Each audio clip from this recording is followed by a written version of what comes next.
தொட்டு செந்தூரம் கொஞ்சம் இட்டு செவ்வள்ளி பூவில் செய்த தேகமோ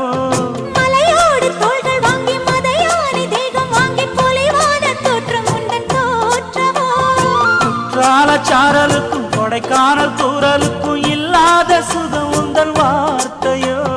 நாடோடி மன்னனுக்கும் ராஜராஜ சோழனுக்கும் உண்டான வீரம் உண்டன் வீரமோ ஒன்ன முழுசாக முத்தமிட வேணும்